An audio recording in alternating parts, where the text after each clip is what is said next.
Assalamualaikum warahmatullahi wabarakatuh. Saya Siti Fatmawati dengan NIM 2201011210, Prodi MPI jurusan Tarbiyah, Sekolah Tinggi Agama Islam Miftahul Ulum Mukomuko. Tujuan saya membuat video ini untuk memenuhi salah satu tugas pada mata kuliah Pemikiran Pendidikan Islam yang diampu oleh Bapak Maula Desiono MPDI.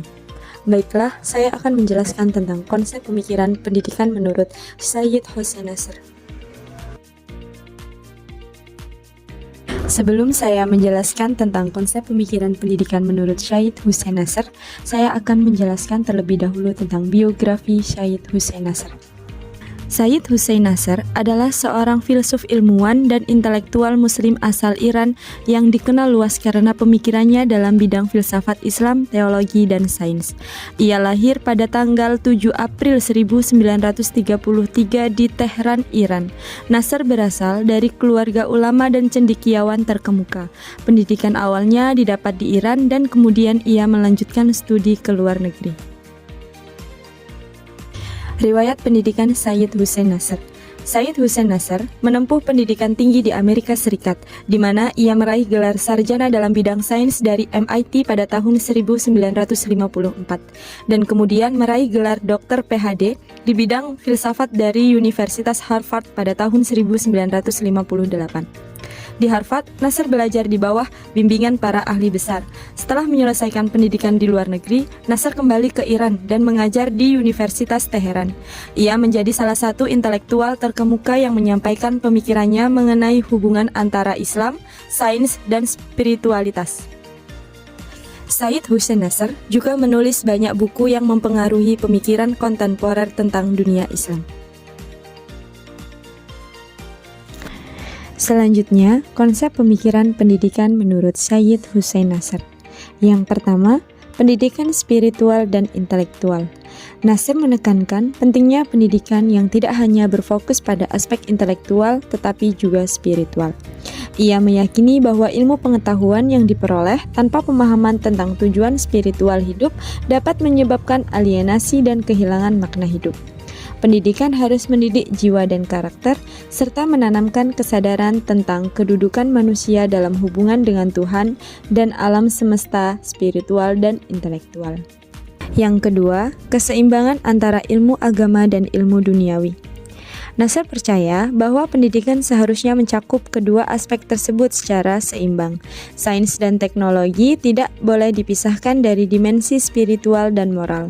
Di sisi lain, ajaran agama yang mendalam seharusnya tidak menghambat kemajuan sains, tetapi sebaliknya, sains harus dipahami sebagai sarana untuk lebih memahami ciptaan Tuhan. Yang ketiga, tradisi dan modernitas. Nasr sangat kritis terhadap dampak negatif dari modernitas yang cenderung mengabaikan tradisi spiritual Islam.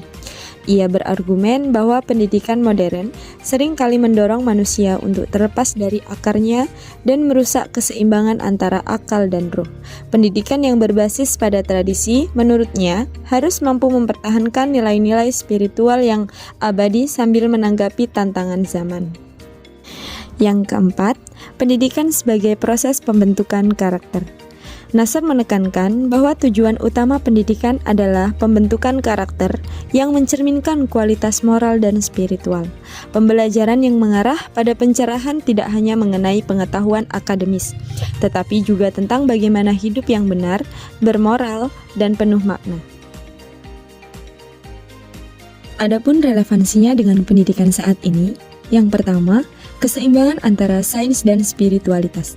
Di dunia pendidikan saat ini, seringkali sains dan teknologi dipandang terpisah dari nilai-nilai spiritual.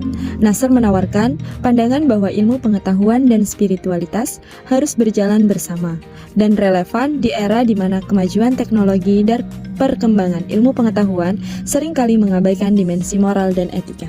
Yang kedua, kritis terhadap konsumerisme dan modernitas. Dalam dunia yang semakin dipengaruhi oleh budaya konsumerisme dan materialisme, Nasr mengingatkan kita akan pentingnya mempertahankan nilai-nilai tradisional dan spiritual dalam pendidikan. Ini relevan dengan semakin menguatnya tren global yang mengutamakan keuntungan ekonomi dan individualisme dibandingkan dengan kesejahteraan kolektif dan nilai moral. Yang ketiga, pendidikan karakter. Dalam pendidikan saat ini, yang sering kali terfokus pada pencapaian akademik, Nasr mengingatkan bahwa tujuan utama pendidikan adalah pembentukan karakter dan moral yang baik. Ini relevan dengan meningkatnya perhatian terhadap pendidikan karakter dan pengembangan soft skill di banyak kurikulum pendidikan di seluruh dunia.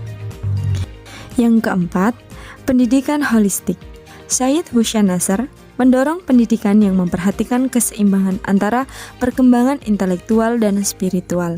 Ini sangat relevan dalam upaya untuk mengembangkan sistem pendidikan yang lebih holistik, yang tidak hanya berfokus pada pengetahuan teknis, tetapi juga pada perkembangan pribadi, sosial, dan spiritual siswa. Itulah tadi penjelasan dari saya mengenai konsep pemikiran Syed Hussein Nasr. Semoga penjelasan yang saya sampaikan tadi bermanfaat untuk kita semua. Terima kasih. Wassalamualaikum warahmatullahi wabarakatuh.